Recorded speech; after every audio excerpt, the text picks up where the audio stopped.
सर्वस्य योगमाया समावृतः मूढोऽयं नाभिजानाति लोको मामजमव्ययम् रहस्यान्तर अन्तिमध्याय संचार रहस्यान्तर सुनो परमात्मा की पुकार रहस्यान्तर अंतिम अध्याय का संचार रहस्यान्तर सुनो परमात्मा की पुकार। रहस्यों की छाया में छिपा अंतिम ज्ञान निशब्द आकाश में गीत एक अनजान। रहस्यों की छाया में छिपा अंतिम ज्ञान निशब्द आकाश में गीत एक अनजान। अज्ञात के गर्भ से उठे अनसुलझा स्वर अंधकार के मौन में जगे अनंत निर्झर। मन में है उलझन भरी पर हृदय में आशा खिली एक संकेत गूंज रहा अब है अंतिम घड़ी। रहस्यांतर अंतिम अध्याय का संचार रहस्यांतर सुनो परमात्मा की पुकार। रहस्यांतर अंतिम अध्याय का संचार रहस्यांतर सुनो परमात्मा की पुकार। रहस्यांतर अंतिम अध्याय का संचार रहस्यांतर सुनो परमात्मा की पुकार।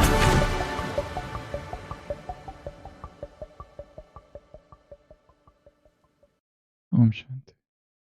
Chapter 1. Down the Rabbit Hole. Alice was beginning to get very tired of sitting by her sister on the bank and of having nothing to do. Once or twice she had peeped into the book her sister was reading, but it had no pictures or conversations. And what is the use of a book, thought Alice, without pictures or conversation? Alice अपनी बहन के साथ नदी के किनारे बैठी बैठी बहुत उब गई थी। वहां करने को कुछ था ही नहीं। उसने एक दो बार अपने बहन की किताब में झांका जो वह पढ़ रही थी, लेकिन उसमें ना कोई चित्र थे और ना कोई संवाद। और भला ऐसी किताब का क्या उपयोग, एलिस ने सोचा, जिसमें न चित्र हो और न बातें। पश्चिम जगत के लेखक लेविस कैरोल की लिखी हुई किताब एलिस's एडवेंचर्स इन वंडरलैंड 1865 में प्रकाशित हुई यह किताब, जिसमें एक छोटी सी 7 साल की बच्ची है एलिस नाम की, जो नदी किनारे बैठी है अपनी बहन के साथ। जो बहन कोई किताब पढ़ रही है और उस किताब में ना कोई चित्र है ना कोई संवाद। एलिस उब गई है और तभी वो देखती है एक नन्हा सा खरगोश अपने बिल में जा रहा है।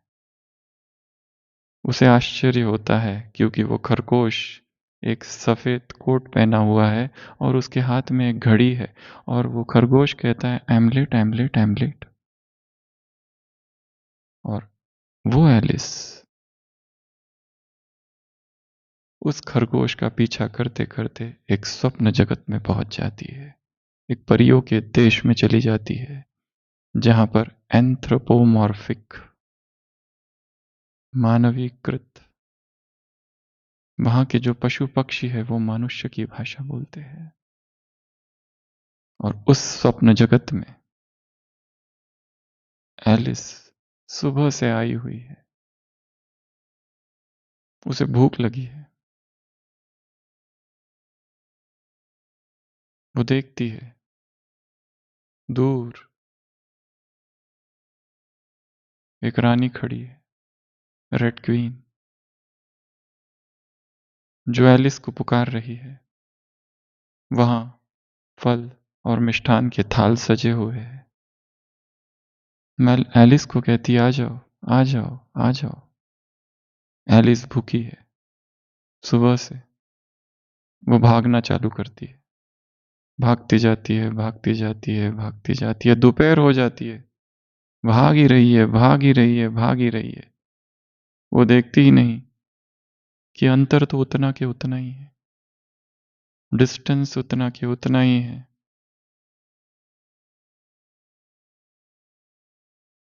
और जब उसे ये पता चलता है कि अंतर उतना ही है, वो उस रानी से पूछती है, ये क्या हो रहा है? रानी उसको कहती है, वो कुछ नहीं रहा है, तुम तेज भागो, तुम धीमे भाग रहे हो। पुरुषार्थ को तीव्र करो, पर भागो। दोष तुम्हारा है, क्योंकि तुम्हारा पुरुषार्थ मंद गति से चल रहा है।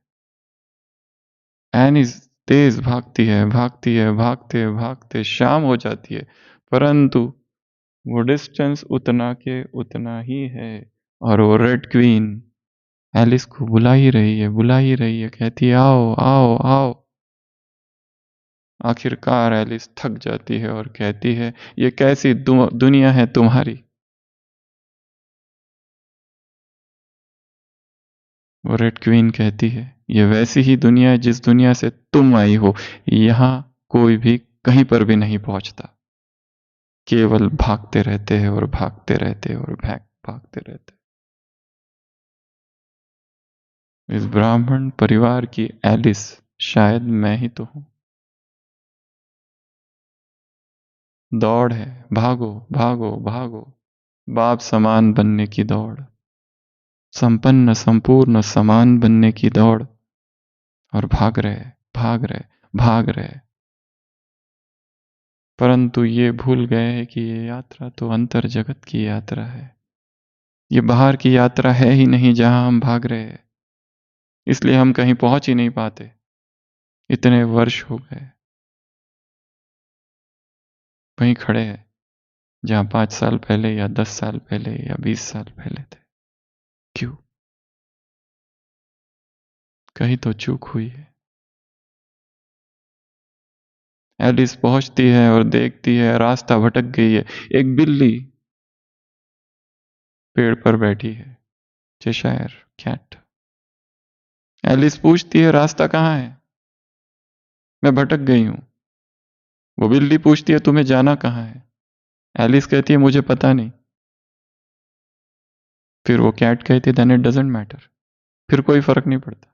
जब तुमको पता ही नहीं तुमको कहाँ जाना है, तो अब इससे क्या फर्क पड़ता है? क्या मुझे पता है मुझे कहाँ जाना है?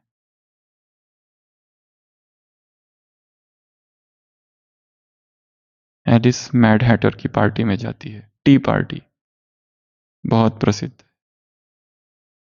वहां अजीबोगरीब नियम है, वही बातें रिपीट हो रही है, वही वही वही वही वही। एलिस वहां पर भी ऊब जाती है। वो कहती है, जैम कहाँ है? ब्रेड के साथ जैम कहाँ है? मैड हैटर कहता है, the jam is available every alternate day. एक दिन छोड़ के जैम मिलता है, और वो एक दिन छोड़ के जो दिन है वो आज नहीं है। एलिस कहती है, पर तुमने कल भी तो यही कहा था। हाँ तो यहां मिलता कभी कुछ भी नहीं है, केवल दिलासे है।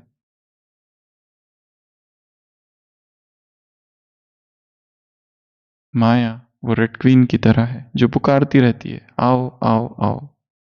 मिलता कुछ भी नहीं है। अंतर, फासला उतना के उतना ही है। इससे पहले कि हम 1986 की अव्यक्तवाणियों का अध्ययन चालू करें, यह अध्ययन कैसे करें यह जानना आवश्यक है। क्यों करें यह जानना भी आवश्यक है। वैसे 85 की 21 मुरलियां बाकी है जो बाद में लेंगे। कहाँ जाना है और कैसे जाना है, ये महत्वपूर्ण है। हर व्यक्ति ऊब गया है। बोर्डम, वही वही वही वही अमृत वेला, वही मुरली, और उस मुरली में क्या आने वाला है और कौन से वाक्य है, इतनी बार सुन चुके हैं कि रेपिटिशन लीड्स टू बोर्डम। जैसे राम कथा होती है तो उसमें से 99 लोग जो बैठे हैं उनमें से सभी सोते हैं। क्यों? क्योंकि सबको सब कुछ पता है, पूरी कहानी पता है। वही दिनचर्या, वही नुमाशाम का योग, वही भोजन। ये जो बोर्डम है, दुधारी तलवार है। ये बोर्डम एक तो बाहर ले जा सकती है, ये बोर्डम, या तो भीतर। अगर ये बाहर ले जाए तो ये खोजती है मनोरंजन को, विकार को, व्यक्तियों को, भोग को। एलिस भी उब गई थी, वो बाहर गई। क्यूरियोसिटी, स्वीडन में कुछ सालों पहले न्यूज़पेपर में खबर आई थी कि एक व्यक्ति ने दूसरे व्यक्ति की हत्या कर दी। समुद्र के तट पर एक व्यक्ति बैठा था और ये हत्यारा आया, पीछे से चाकू घोंप दिया। मुकदमा चला, पूछा गया तुमने क्यों मारा? उसने कहा ऐसे ही। उससे पूछा गया तुम उसे जानते थे? वो कहता मैं तो उससे कभी मिला भी नहीं, मैंने उसका चेहरा तक नहीं देखा, क्योंकि वो तो उधर समुद्र की तरफ मुंह करके बैठा था। फिर मारा क्यों? ऐसे ही उब गया था। वही वही वही, अभी थोड़ा सा थ्रिल आ गई, मुकदमा, फांसी, एकदम नयापन है। बोर्डम, उब गए हैं, बोरियत। वही वही वही किए जा रहे इतने सालों से, कोलू की बैल की तरह गोल गोल गोल गोल गोल गोल घूम रहे हैं। कोई स्पार्क ही नहीं है उसमें। कुछ नहीं सूझा तो चाकू लिया और मार दिया। कोई दुश्मनी नहीं, कोई शत्रुता नहीं, ना जान पहचान, पर कुछ क्या करना था? नया, नवीनता की ये खोज एंटी सोशल बना सकती है। और वही बोर्डम किसी को बुद्ध बना सकती है। वही बुद्ध जो संसार के भोगों से उब गया और तपस्या के मार्ग पर चल पड़ा। वो संसार को, उस आधी रात को, उस 29 साल के युवक ने इसलिए नहीं छोड़ा कि उसे संसार प्रिय नहीं है या संसार से घृणा उत्पन्न हो गई है, परंतु उब गया था। वही तुलसीदास सांसारिक और पारिवारिक और वैवाहिक जीवन से उब गया, संत बन गया। वही खाना और वही पीना, उब गए और लोग ब्रदैरियन बन गए। Intake output, intake output, excretory machine है क्या?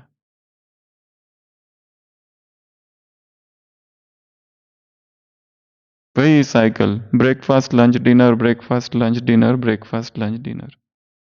क्या बोर्डम है। खाओ बीमार पड़ो, खाओ बीमार पड़ो, व्यर्थ है। ये बोर्डम को यदि दिशा दी जाए तो बुद्धत्व की ओर ले जाएगी, और ये बोर्डम यदि दिशा विहीन हो जाए तो मनोरंजन की ओर भागेगी चेतना, मोबाइल की ओर, टीवी की ओर,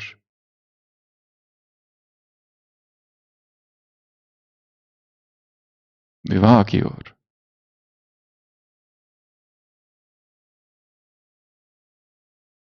Imagination is the most powerful weapon against the war of reality. Alice in Wonderland किताब में लिखा है कि सत्य से लड़ना है तो एक इमेजिनेशन नाम का अस्त्र लेना पड़ेगा। तो आज हम देखेंगे गंभीर, तीव्र पुरुषार्थी ब्राह्मण जीवन में चलते चलते उब क्यों जाता है, उसके कुछ कारण। ये पहला भाग। दूसरा भाग,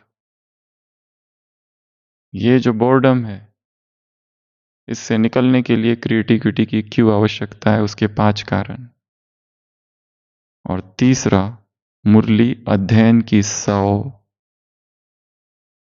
रचनात्मक प्लेफुल विधियां।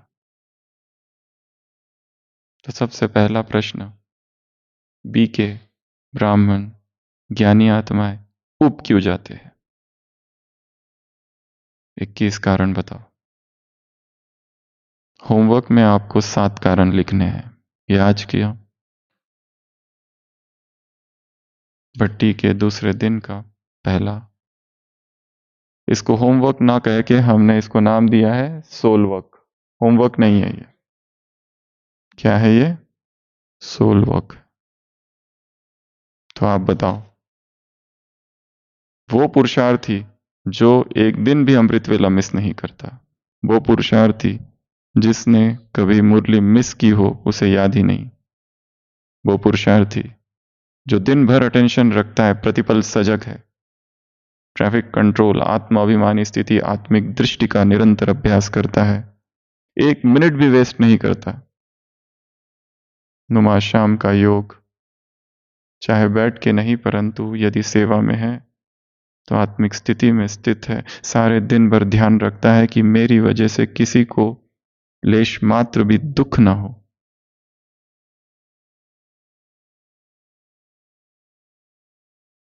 चार्ट बाबा को देते या लिख कर या सुनाकर, विकार जिसे स्पर्श भी नहीं करते, ऐसी तीव्र पुरुषार्थी आत्मा उब क्यों जाती है? साधारण आत्मा की बात नहीं कर रहे हैं। किस आत्मा की? जो ये सब करने वाली है, जो सजग है, जो जागृत है, जो एलिस की तरह नहीं है जिसे पता ही नहीं उसे जाना कहाँ है।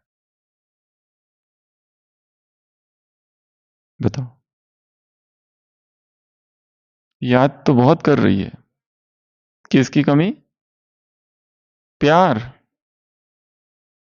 अमृत वेला एक दिन भी नहीं कि आंख से आंसू नहीं बहते बाबा की प्यार में। मोनोटोनस शेड्यूल सबसे पहला कारण। मैकेनिकल हो गए, रोबोट बन गए, जैसे सेम सेम सेम सेम चीजें कर रहे। उब उत्पन्न हुई है एक। दूसरा, मुरली पढ़ रहे, मुरली का अध्ययन कर ले, परंतु उसमें कोई नवीनता ही नहीं है, कोई रचनात्मकता ही नहीं है। तीसरा कारण, दूसरों को देखने में लग गए। धीरे धीरे अवगुण कहो या जो भी कहो, पर दूसरों को दिखते हैं, ये भी तो कुछ नहीं करते। चौथा कारण, डिस्ट्रैक्शंस, मोबाइल। वो भी करते पर ये भी करते, बैलेंस है, न चाहते हुए भी। अगला कारण, सुशील भाई, वो कौन सी आपकी वस्तु है जो है आपकी परंतु उसका उपयोग दूसरे ज्यादा करते? सुखदेव भाई, वो कौन सी वस्तु है जो आपकी है परंतु उसका उपयोग आप नहीं दूसरे ज्यादा करते? नाम। उत्तर क्या है? नाम। आगे बढ़ते बढ़ते नाम की कामना, प्रसिद्ध हो जाओ, नाम हो जाए, लोग मुझे पहचाने। जब चेतना इस इच्छा से मुक्त हो जाती है तब आध्यात्मिक क्रांति घटित होती है।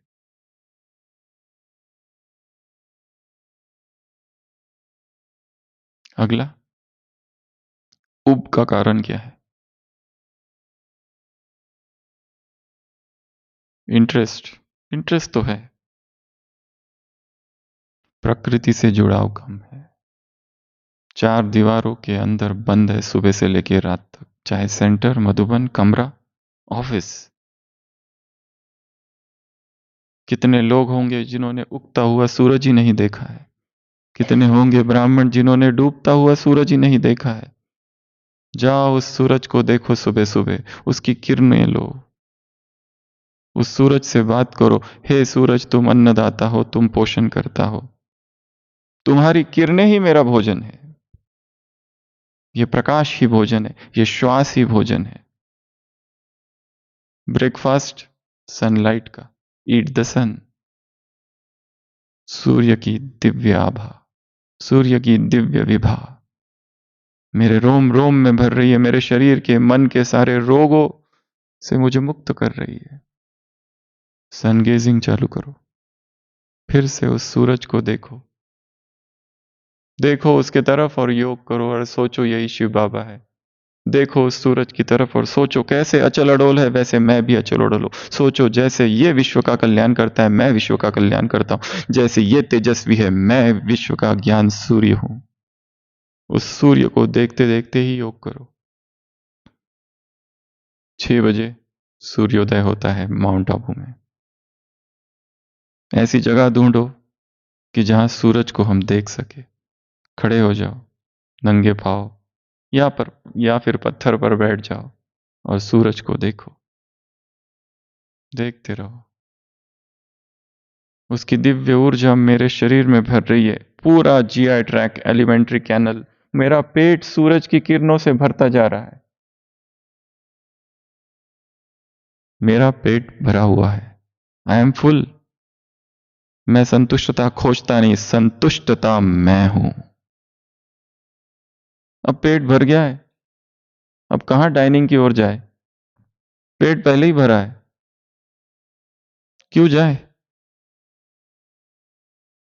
इतना अच्छा शुद्धतम प्राण आहार, प्राणिक आहार, प्राणिक डाइट जो मिल गया है, अब क्या डाले इसमें? फल डालने की भी जरूरत नहीं है उसमें।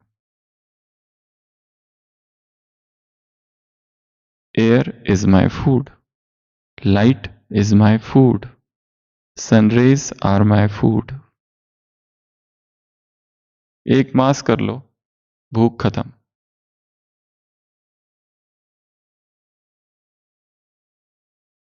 भूख, प्यास,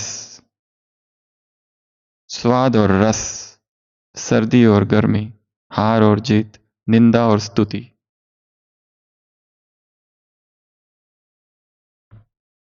सबसे परे निकल जाना है। अगला कारण,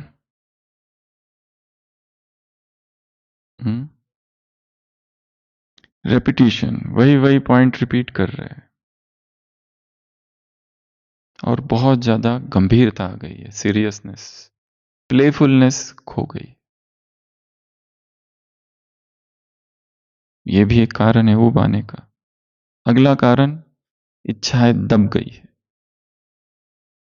और बाहर से दिखाई दे रहा है कि हम बहुत डिटैच्ड है, पर वो व्यक्ति डिटैच्ड नहीं है। कोई कोई लगते हैं बहुत योगी है, पर योगी नहीं, अवसाद में है, डिप्रेशन में है। वो दिखते हैं बिल्कुल, ये बात नहीं करते, एकदम गंभीर दिखाई देते, चलते हैं तो ऐसा लगता है योगी,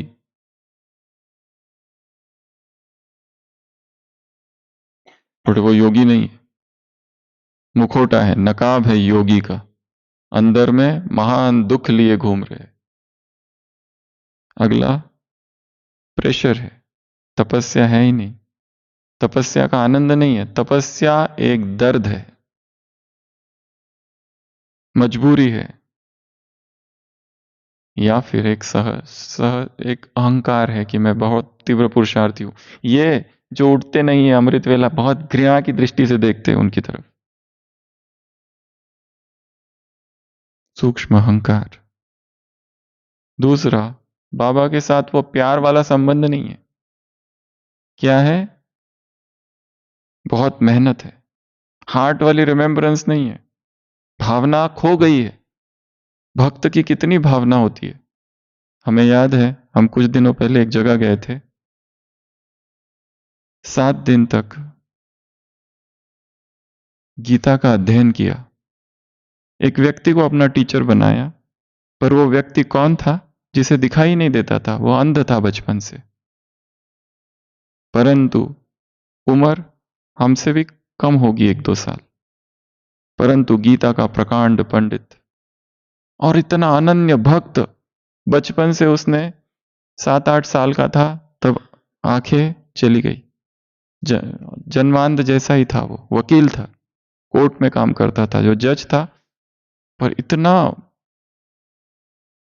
तीव्र बुद्धि, गीता के सारे श्लोक उसे याद थे। हम दोनों मिलके एक ही कमरे में थे, रोज कम से कम 7 से 8 घंटा, 4 से 5 घंटा गीता के फर्स्ट चैप्टर से लेके 11वें अध्याय तक हुआ। फिर हमें आना था, इसलिए वो रह गया। एक एक श्लोक का 15-15, 20-20 मिनट तक इंटरप्रिटेशन। और उसके पास जो गीता थी ब्रेल लिपि की, इतनी इस किताबें थी गीता की। हमने देखा ये अंध है। उसने 3 छड़ियां रखी थी, एक छड़ी बाथरूम जाने के लिए, एक छड़ी ऑफिस के लिए, एक छड़ी घूमने के लिए। कमरा इतना स्वच्छ दिखता नहीं था, खाना कैसे खाता था? कमरा छोटा सा, उसमें ना फैन ना कुछ। एस्कॉन का भक्त था, एस्कॉन का मंदिर था। हरे कृष्ण हरे कृष्ण हरे कृष्ण। पर कैसी अनन्य भक्ति, इतना भाव। भगवत गीता की जो किताब था, हम आके बैठते थे, प्रभु जी ऐसे ही बातें करते वहां पर। तो वो जो भगवत गीता की किताब थी, थोड़ी देर तक उसको ऐसे ऐसे करता रहता था, बस ऐसे ऐसे। हमने पूछा आप क्या कर रहे हो? कहता था मैं फील कर रहा हूं गीता को। हमने कभी ऐसे मुरली को फील किया है? बाबा के चेहरे को, ट्रांसलाइट को ऐसे हाथ लगाया है क्या? कितनी भावना। कह रहा था एक बार मैं मायापुरी गया था। मायापुरी एस्कॉन का हेडक्वार्टर है। ट्रेन से जाना, मैंने कहा आपको मुश्किल नहीं होती है? नहीं, अभी आदत पड़ गई है। वॉशरूम जाता है, नया वॉशरूम, कैसे करते हो? वो कहते पता कर लेता हूं नल कहाँ है। कुछ भी दिखता नहीं है। नई जगह जाते हैं तो कैसी मुश्किल होती है। उसने कहा मुझे सुबह की आरती करनी थी। नई जगह थी, पहली बार गया था मायापुरी। वो मंदिर जहां एकोमोडेशन मिला था उससे थोड़ा दूर था, और 4 बजे आरती होती है। वो 3:30 बजे निकल गया, कोई साथ में नहीं था, और भटकते भटकते जंगल घुस गया, उसे पता ही नहीं। वो जा रहा है जा रहा है जा रहा है, फिर उसको एकदम छड़ी से पता चला कोई आवाजें नहीं और जानवरों की आवाज आने लगी। डर गया, बस वहीं रुक गया। पीछे मुड़ा, आगे मुड़ा, पीछे मुड़ा, आगे मुड़ा, डर गया, फिर रुक गया। हे कृष्ण हे कृष्ण हे कृष्ण हे कृष्ण हे कृष्ण चिल्लाने लगा, अंदर ही अंदर कहने लगा कि मेरी रक्षा कर। और फिर पीछे मुड़ के वापस एक बार वापस वापस आ गया, आते गया, और फिर सड़क के किनारे आ गया। जंगल में घुस गया था। फिर वहां एक आदमी मिला, उसको पूछा कि मुझे उस मंदिर तक जाना है, उसने पहुंचा दिया। तब तक आरती पूरी हो चुकी थी। ये उस अंध व्यक्ति का अनुभव है। भावना। ज्ञान बहुत ज्यादा हो गया है, लॉजिक बहुत ज्यादा हो गया है। मुरली पॉइंट्स, 10 पॉइंट्स, 20 पॉइंट्स, भावना कहाँ रही? तो भावना की कमी। अगला अकेलापन आ गया है। अगला ड्यूटी को कर रहे हैं, परंतु सेवा को कर रहे हैं ड्यूटी समझकर। अगला बहुत ज्यादा थिंकिंग है। अगला शरीर में कमजोरी है, राइट ब्रेन का प्रयोग कम कर रहे हैं। अगला प्रकृति का संगीत, कविताएं, ये सब देखना, जानना, करना बंद हो गया है। तो आपको आज क्या करना है? ऐसे 7 कारण लिखने हैं जिस कारण से मेरे जीवन में क्या हुआ है, ऊब आ गई है। और 5 ये विधियां हैं जिस वजह से वापस हमारे जीवन में रचनात्मकता आएगी। क्यों लाना है रचनात्मकता? पहला, जीवंतता लाने के लिए। जब क्रिएटिविटी आती है तो जीवंतता आती है, नहीं तो मुर्दे जैसे रहते हैं। पुरुषार्थ तो कर रहे हैं परंतु मुर्दे है, जीवंतता लानी है। दूसरा, अहंकार को तोड़ना है। जैसे हम रचनात्मक बनते हैं, जैसे बच्चे खेलते हैं ना, अहंकार होता है क्या? अहंकार टूट जाता है। रचनात्मकता, कोई कविता लिखो, कोई गीत लिखो, प्रकृति के सानिध्य में जाओ, प्रकृति को देखो, संगीत को सुनो, यहां बैठते हो, मुरली सुनते हो, यहाँ की प्राणिक ऊर्जा को महसूस करो, कैसी ऊर्जा बह रही है और ये ऊर्जा मुझ में प्रवेश कर रही है। बस इतना इमेजिनेशन, अहंकार टूटता है। ज्ञान अनुभव में रूपांतरित हो जाता है जब रचनात्मकता आती है। ज्ञान क्या हो जाता है? अनुभव कन्वर्ट हो जाता है। अगला, डिवाइन फ्लो कनेक्शन, दैवी प्रवाह के साथ हम जुड़ते हैं जब रचनात्मक आती है। और लास्ट, अंदर का जो छोटा बच्चा है वो जाग जाता है, अभी खो गया है। हम कहते तो है बच्चा हूं बाबा आपका, परंतु बच्चा है नहीं। वो छोटा बच्चा जो है वो कहीं सो गया है। जगाओ उस बच्चे को। और ये सारी बातें पांचों के पांचों कब होगी? जब रचनात्मकता आएगी। तो यह है दूसरा काम। और जो हमने कहा कि मुरली के अध्ययन की 100 विधियां, तो ये ग्रुप में पोस्ट किया जाएगी। ये सारी विधियां, उसमें से 21 विधियां जो आपको अच्छी लगे वो कॉपी करो और केवल लिखना है बस। अभी केवल शॉर्ट में कुछ बातें बता रहे हैं। जैसे एक मुरली है, उसका अध्ययन करना है, कैसे करें?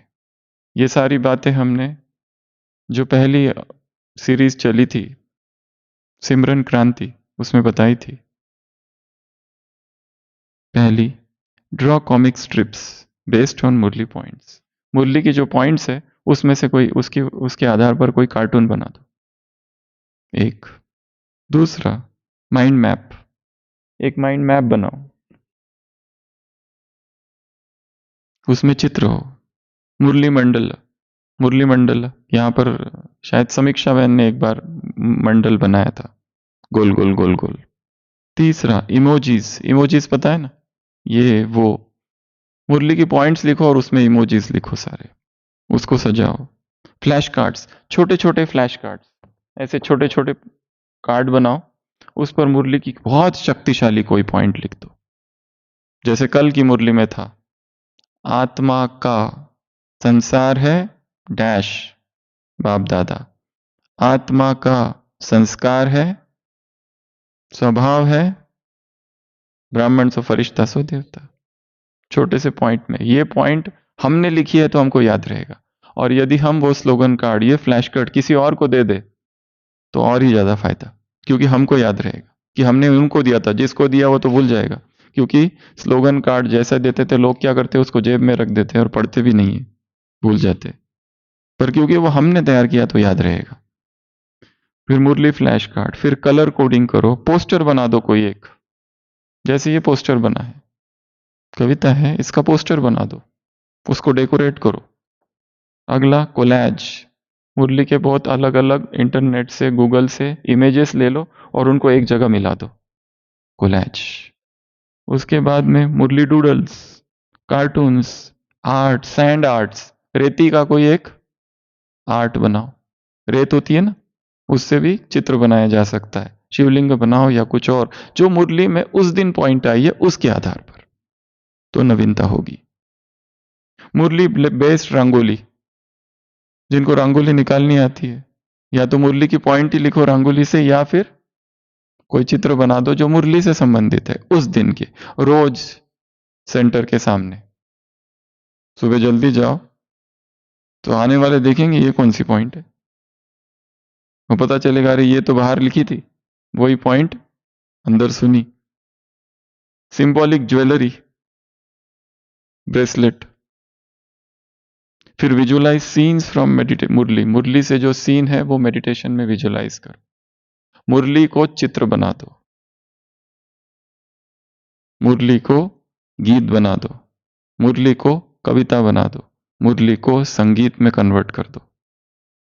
अगला, एक्ट आउट, ड्रामा क्रिएट करो, एक प्ले, दो लोगों का संवाद, एक रावण एक राम, एक माया कुछ भी। 1 मिनट मोनोलॉग, मोनोलॉग पता है ना, अकेले का भाषण, जैसे शेक्सपियर का Hamlet, to be or not to be that is the question. अकेला बात करता है, मोनोलॉग, एकाकी भाषण, अपने आप से बातें करो, कहां भटक रहा हूं, कहां जा रहा हूं, हे मूर्ख क्या कर रहे हो, आए किस लिए थे और कर क्या रहे हो। ऊब गया था शंकराचार्य इस संसार से, ऐसा व्यक्ति की जो संसार से ऊब गया वो शंकराचार्य बन गया। भज गोविंदम भज गोविंदम गोविंदम भज मूढ़ मते, अरे मूर्ख मन क्या कर रहा है, वही वही वही वही विकार, वही जन्म लो, वही शादी करो, वही बच्चे पैदा करो, क्या है सेम बोर। शादी क्यों नहीं की, अरे देखा सब लोग कितने बोर हो गए, वही वही वही वही करते रहो। बच्चे को बड़े करो, फिर बड़े हो जाते हैं बच्चे, माँ बाप को छोड़ देते हैं अनाथ आश्रम में। कितना बोरडम वाला काम है ये। उससे तो अच्छा कुमार और कुमारी जीवन बढ़िया है। इसमें ना तो कोई त्याग की गंध है ना कुछ है, बोर हो गए। संसार कितना बोर्डम वाला है, वही वही तो कर रहे हैं सारी दुनिया, वही काम विकार, वही सब कुछ, सेम रिपीटेशन, पुनरपि जननम पुनरपि मननम पुनरपि जठरे जठरे शयनम। वही वही माँ के गर्भ में फिर जाओ, फिर निकलो, फिर बड़ा हो, फिर same same same same same same. उसी उब ने किसी को शंकराचार्य बना दिया, किसी को बुद्ध और किसी को महावीर। तो उसी उब ने किसी को टेररिस्ट बना दिया। स्कूल की वैन में बॉम्ब रख दिया, क्यों रखा, बोर हो गए थे, क्या करें, शरारत। क्रिएट मुरली पपेट्री, पपेट्स होते हैं ना। पक्षी भाषा किसको आती है, पक्षी भाषा सीखो, लिप्स नहीं हिलने का पर बोलने का, मतलब प्रॉपर भाषा निकलती है। वो जो पपेट्री होता है ना, ऐसे ऊपर से करता है और कभी शेर की आवाज निकालता है, परंतु होठ को बिलाए, उसको कहते हैं पक्षी बोली, पपेट्री। मुरली थिएटर नाइट, इमिटेट दादी जान की, दादी गुलजार डिलीवरिंग पॉइंट, सोचो कि दादी गुलजार बोल रही है, दादी जान की बोल रही है, और वैसे पॉइंट बोलो।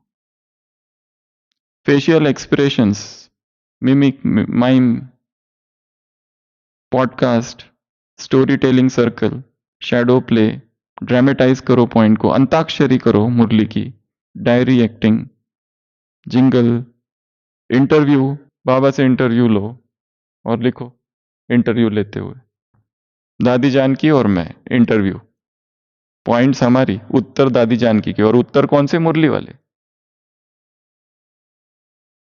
मुरली treasure hunt, memory games, crossword puzzle, broad games, charades, snakes and ladders, Murli quiz, Murli dice, memory palace, Kaun Banega Crorepati quiz, Murli chess, Murli game, Murli journaling, haiku, affirmations, समान, write a letter, future self, Murli best poem, आयाम की लिस्ट, मुरली से आयाम में क्या क्या है, आज की मुरली में मैं कौन हूं उसकी list, commentary, diary, Murli passport, love letter, Murli से मंत्र निकालो, Murli tweets, mission statements, voice message, memory technique, कितने सारे, ये सब ग्रुप में पोस्ट करेंगे दोपहर तक, हाँ? और उसमें से आप 21 ऐसे पॉइंट्स निकालेंगे, मुरली जिम, एआई इमेजेस। तो आज 3 काम करने हैं। पहला काम बताया, उब का कारण क्या है, बोर्डम क्यों हो गया है, किसी को देखने में तो नहीं लग गए, ये भी तो ऐसा ही करते, वो भी तो वैसा ही करते, कौन कर रहा है, हम क्यों करें, ये कारण हो सकता है। तो सबसे पहला काम आज से 7 कारण लिखने हैं ऊब का। दूसरा, ये जो 5 बातें बताई है कि रचनात्मकता क्यों लानी है, क्यों, जीवंतता के लिए, क्यों लानी है, अहंकार से मुक्त होने के लिए, क्यों लानी है, अनुभव के लिए, क्यों लानी है, उस दिव्य प्रवाह से जुड़ने के लिए, क्यों लानी है, क्योंकि भीतर एक बच्चा है जो सो गया है, उसको जगाने के लिए। ये 5 बातें। और लास्ट बताया मुरली चिंतन की 100 विधियां, रचनात्मक विधियां जो ग्रुप में पोस्ट की जाएगी, उसको एक बार पढ़ लेना। इंग्लिश हिंदी दोनों भाषाओं में होगी। और उसमें से कौन सी प्रैक्टिकल है जो मैं कर सकता हूं, मेरे पास सारे साधन है। नहीं तो रंगोली खरीदने मत निकल जाना कि अभी रंगोली ही चाहिए, जो कभी की नहीं, पर किया तो भी ठीक है। फ्लैश कार्ड्स, कुछ तो नवीनता चाहिए। जो कुछ ऐसा करो जो आज तक हमने किया ही नहीं कभी। मुरली पासपोर्ट वो सब ग्रुप में आएगा, नहीं आएगा तो कल बताएंगे। मुरली का पासपोर्ट बनाओ ना। पासपोर्ट कहाँ जाना है, सतयुग, वहां का वीजा वैलिडिटी ये सब उसमें होगा। तो ये सारी चीजें, कुछ तो नवीनता हो। पर पेड़ के नीचे जाकर वहां पर मुरली चिंतन करो, उस पेड़ से बातें करो, उस पेड़ को हक करो। पेड़ देखो एंशियंट प्राणिक बीइंग है, कितनी प्राण ऊर्जा उसमें भरी हुई है। बुद्ध का जन्म पेड़ के नीचे, पहला प्रवचन पेड़ के नीचे, संबोधि प्राप्त की पेड़ के नीचे, पहला प्रवचन पेड़ के नीचे, मृत्यु पेड़ के नीचे। इन पेड़ों में अद्भुत ऊर्जा। एक एक पेड़ को हाथ लगाओ और फील करो उस ऊर्जा को। एक एक पेड़ की अलग अलग प्राणिक ऊर्जा है।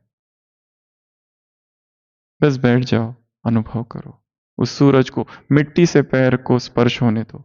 ये अर्थ एक प्राणिक फील्ड है बहुत बड़ी। जिनको नींद नहीं आती, अनिद्रा के शिकार है, धरती को पैर का स्पर्श होने दो। चलो वहां पर कुछ समय, आधा घंटा, फिर देखो कैसा अनुभव होता है। अनुभव करो कि धरती की सारी ऊर्जा मुझ में आ रही है, मेरे सारे विकार दूर हो रहे, सारी बीमारियां दूर हो रही है, मैं स्वस्थ हूं, ऊर्जावान हूं, प्राणिक ऊर्जा से भरा हूं। यही धरती की ऊर्जा ही मेरा भोजन है। जो पक्षियों की आवाजें है वो मेरा भोजन है। पेड़ों का जो हिलना है वो मेरा भोजन है। ये जो हवा है वो मेरा भोजन है। I am a pranic being, high vibrational being. मुझे ये सब स्थूल साकारी ये सब चीजें नहीं चाहिए। तो रचनात्मकता से भरना है। एक मुरली है जो हम कमरे में बैठ के पढ़ते हैं, और एक है जो प्रकृति के सानिध्य, नक्की की झील पर जाओ और एकांत में जाओ, बैठ जाओ थोड़ी देर और याद करो क्या है, क्या है। पहाड़ पर जाओ, तो ड्रॉक पर जाकर बैठो, एकांत में बैठो, जंगल सफारी, जंगल सैर करो। देखो उस जंगल में इतनी हाई प्राणिक ऊर्जा होती है, बात मत पूछो। जितना ज्यादा डेंजरस स्थान उतनी ज्यादा प्राणिक ऊर्जा। परंतु ध्यान रखना जबरदस्त बारिश हो रही है, बहुत ज्यादा सूक्ष्म प्राणिक ऊर्जा उसमें होती है। पेड़ चट्टान होती है, प्राणिक ऊर्जा से भरे होते हैं। शमशान घाट प्राणिक ऊर्जा से भरे होते हैं। अनुभव करो। परंतु वहां जाकर अगर बातचीत चालू की संसार की, तो अनुभव नहीं होगा। चुपचाप बैठ जाओ, अनुभव करो कि ऊर्जा मुझ में आ रही है। मेरे सारे चक्र सक्रिय हो रहे, pineal gland, master pituitary, hypothalamus, सारे सब कुछ शुद्ध हो रहा है। 72,000 नाड़ियां शुद्ध हो रही है शरीर की। रोम रोम में पुलक है, रोम रोम में रोमांच है, शक्ति है, ऊर्जा है। ये कचरा क्यों डालूं मैं अपने शरीर में, जब यही मेरा भोजन है। मैं स्वस्थ हूं, मैं निरोगी हूं। हर दिन अपने एक रहस्य को समझना है। रहस्यों की छाया में छिपा अंतिम ज्ञान। निशब्द आकाश में गीत एक अनजान, अज्ञात के गर्भ से उठे अनसुलझा स्वर। अंधकार के मौन में जगे अनंत निर्झर। मन में है उलझन भरी, पर हृदय में आशा खिली। एक संकेत गूंज रहा, अब है, अब है, अब है, अब है।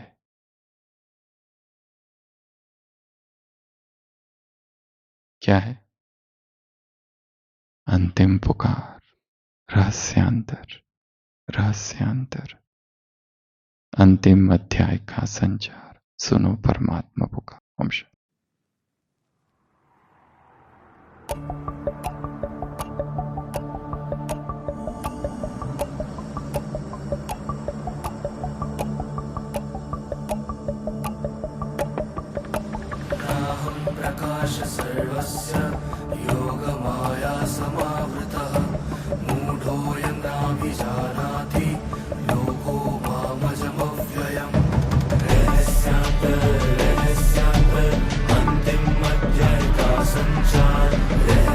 रहस्यांतर रहस्यांतर सुनो परमात्मा की पुकार रहस्यांतर रहस्यांतर अंतिम अध्याय का संचार रहस्यांतर रहस्यांतर सुनो परमात्मा की पुकार रहस्यों की छाया में छिपा अंतिम ज्ञान निशब्द आकाश में गीत एक अनजान रहस्यों की छाया में छिपा अंतिम ज्ञान निशब्द आकाश में गीत एक अनजान अज्ञात के गर्भ से उठे अनसुलझा स्वर अंधकार के मौन में जगे अनंत निर्झर मन में है उलझन भरी पर हृदय में आशा खिली एक संकेत गूंज रहा